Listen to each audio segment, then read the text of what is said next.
Hi all, are you familiar now with the term discourse? Sudah tahu istilah discourse itu apa? Ya, kalau boleh sih saya mau kasih simple definitions. The first one is discourse is language use. Jadi apapun itu yang kamu pakai berkomunikasi, berinteraksi, maka semua itu bisa dikategorikan sebagai discourse. The second one, discourse is language in action. Jadi bahasa itu dapat dilihat dalam action, dan action itu ada dua, apakah itu spoken, berbicara, dan bisa juga dalam bentuk tertulis atau written. Yang ketiga, language in context. It means that when you see communication, you need to see the language used in context. Harus melihat pada situasi apa pemakaian bahasa itu. Jadi ketika melakukan interpretasi pada sebuah teks, kita tidak bisa melihatnya hanya pada the surface of the sentences, but you need to see deep exploration of the meanings in context. Hi all, I hope you enjoy the first meeting of the discourse analysis today. I know it was quite hectic, it was quite complicated, but don't worry too much. That's the beginning, and I think you will be okay. The first question maybe is about why do you study discourse analysis? Do you still remember the first time you study about the language, the linguistic study? You study about sound systems. Yes, that's we call phonology. And after that, we come to the word constructions. That's we call morphology. And soon after that, we will study about sentence constructions. That's we call syntax. And after that, we study about the meaning of the words. That's we call semantics. And then you also talk about pragmatics, in which you study about the language and the speech and in everyday conversations. And now we come to the study of discourse analysis. So, if I can ask, what is the position of discourse analysis in the study of linguistics? Of course, in studying discourse analysis, you need to combine all of the aspects of the language study, starting from the sound system, the word construction, the sentence construction, the semantics, the pragmatics, everything. So, I think I can say that in studying discourse analysis, you need to study about high level of thinking, high level of analysis of the language studies. That's why discourse analysis will be studied in the highest semester. That's it.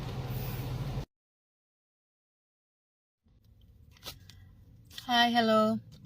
Saya ingin merangkum hasil pertemuan tadi pagi di kelas mata kuliah Discourse Analysis, di mana kita membahas mengenai metode Discourse Analysis.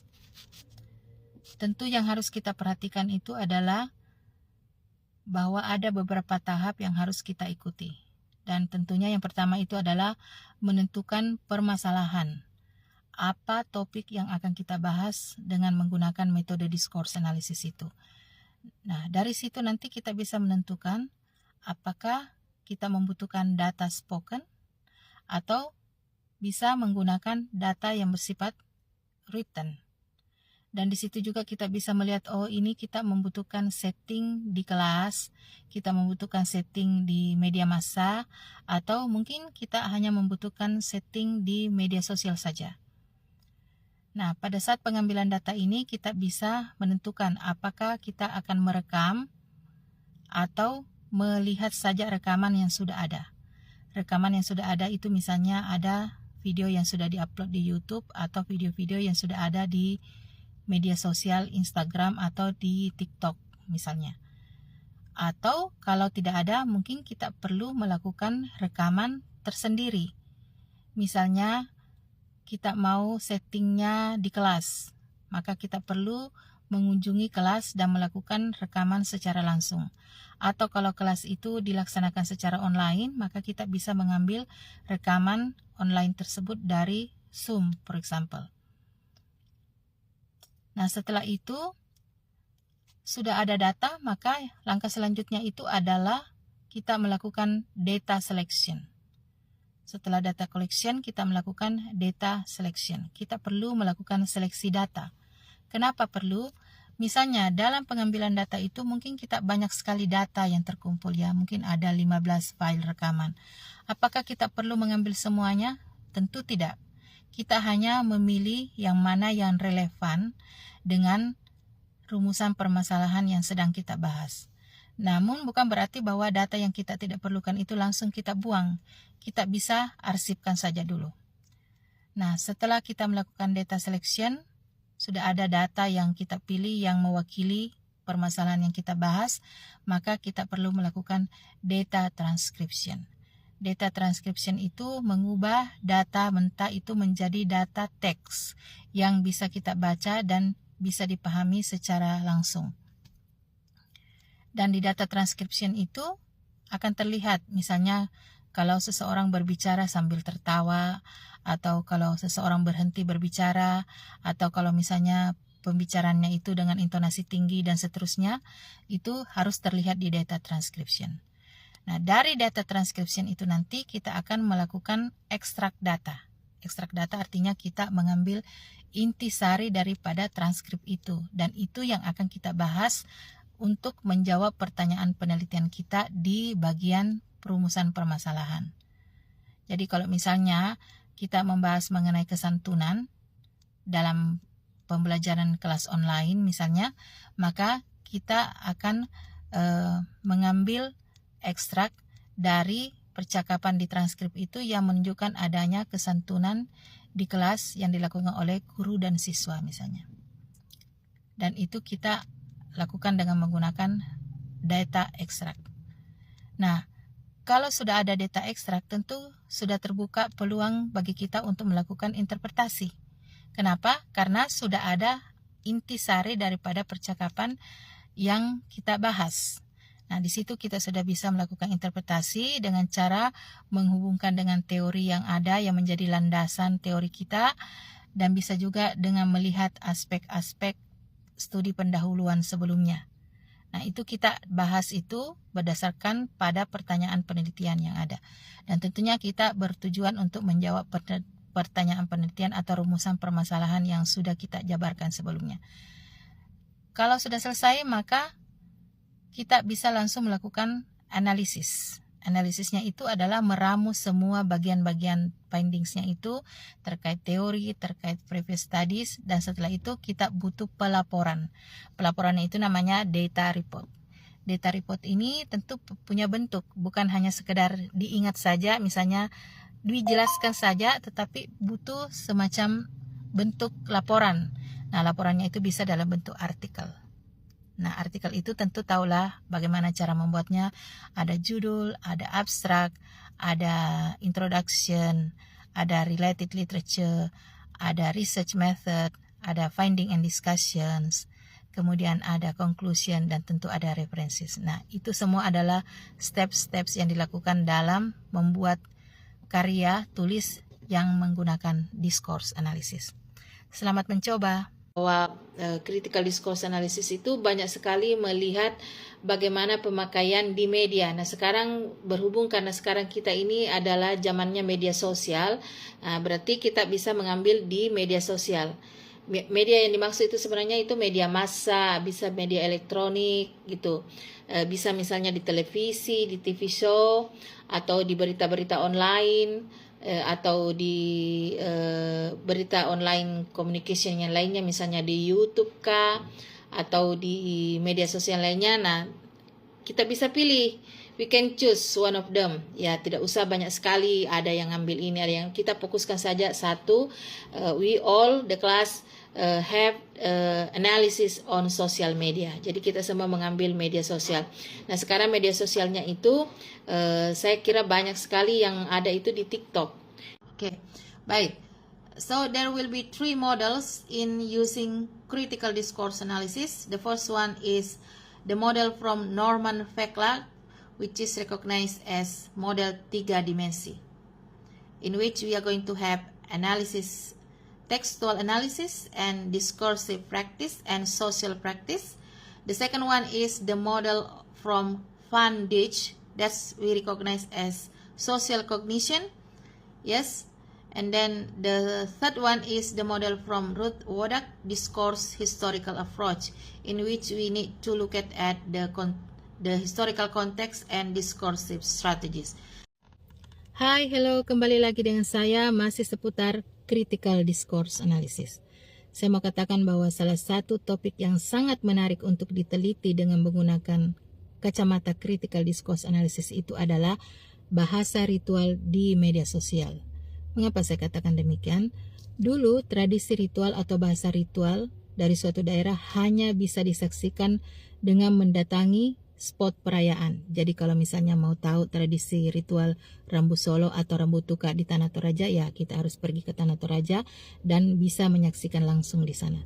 Nah sekarang perayaan-perayaan tersebut, tradisi ritual tersebut bisa kita saksikan melalui platform digital, terutama di media sosial. Bahkan menurut saya dewasa ini ada begitu banyak bahasa-bahasa ritual dari suatu daerah yang dijadikan ide kreatif konten kreator. Misalnya ritual mak baca-baca orang Bugis Makassar kalau mau membuka pintu, mau bertemu dengan seseorang, mau menambah rezeki. Nah itu dijadikan ide kreatif dari konten kreator dan bisa kita saksikan di berbagai media sosial seperti di TikTok, di Facebook Reels atau di Instagram. Nah, sebagai pengamat bahasa, apa yang harus kita lakukan? Kita bisa jadikan sebagai sumber data penelitian dengan menggunakan kacamata critical discourse analysis. Mengapa saya katakan itu bagus dan menarik untuk diteliti? Karena bisa saja migrasi digital bahasa di ritual ini menjadikan sesuatu yang sifatnya komersialisasi dan bisa menyebabkan terjadinya pendangkalan makna atau pergeseran makna dari ritual itu. Bisa saja karena sudah tersebar begitu luas, maka makna ritual yang sesungguhnya itu sudah bergeser dan makna sakral dari ritual itu bisa saja sudah berubah dari makna yang sebelumnya. Nah, itu bagus kita teliti dengan menggunakan kerangka critical discourse analysis. Nah, kita bisa pakai salah satu teorinya. Apakah kita menggunakan teori 3 dimensi dari Norman Vaclav? Kita bisa juga pakai teori Van Dijk menggunakan teori kognisi sosial atau menggunakan pendekatan dari Wodak yang melihat discourse itu sebagai discourse historical context. Hi, hello again. Yes, and this is me still about critical discourse analysis. But today I would like you to listen to my detailed explanations about how can we represent the power in the way we use the language, which become the focus of critical discourse analysis. Yes, I do understand that you have known that CDA or critical discourse analysis is the study of language use in relation to the power in society. But you cannot just say so. You need to show us the way of representation of the power in the language that we use. So let's have a look. Let's check about the theories. One of them is the theory from Norman Vaclav, which is commonly known as the theory of 3 dimension, teori 3 dimensi. Here, Norman Vaclav said that there are 3 levels of analysis in CDA. The first one is the micro level, which is commonly known as the textual analysis. The second one is the discursive practice, commonly known as the meso level analysis. And the third level is the macro level, in which you need to see the social practice. Okay, let's have a look on the examples of doing critical discourse analysis. Mari kita ambil satu teori. Teori Norman Vaclav yang terkenal dengan teori 3 dimensi. Here there are 3 levels of analysis.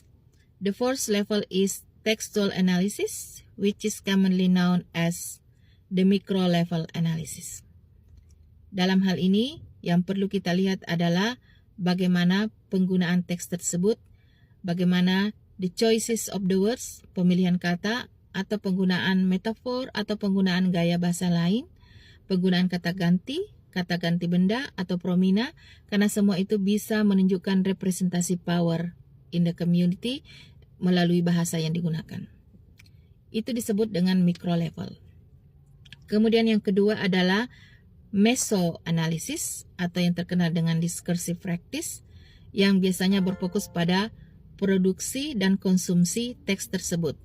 Jadi yang harus kita lihat itu adalah how is the production of the text. Siapa yang mengungkapkan teks tersebut? Apakah diungkapkan atau diproduksi oleh akun resmi atau oleh akun fake? Karena hal tersebut bisa mempengaruhi representasi power dalam society melalui bahasa yang digunakan. Dan bagaimana konsumsi publik terhadap teks tersebut. Lihat bagaimana publik merespon teks tersebut. Apakah betul-betul dianggap sebagai suatu hal yang benar, atau hanya sekedar angin lalu saja, atau hanya di copy paste begitu saja. Karena ini akan melihat bagaimana power dari bahasa tersebut. Itu namanya mesoanalysis atau discursive practice. Itu adalah the second level of analysis in Norman Fairclough dari teori 3 dimensi. Kemudian yang terakhir adalah social practice atau macro analysis. Here, we need to see the text effect on the society. Perlu melihat bagaimana dampak daripada teks tersebut terhadap kondisi sosial budaya masyarakat. Nah, jadi di sini mulai dari teks, mulai dari production daripada teks itu, kemudian beralih kepada efek kepada masyarakat. Nah, ini menurut teori Norman Fairclough, teori 3 dimensi.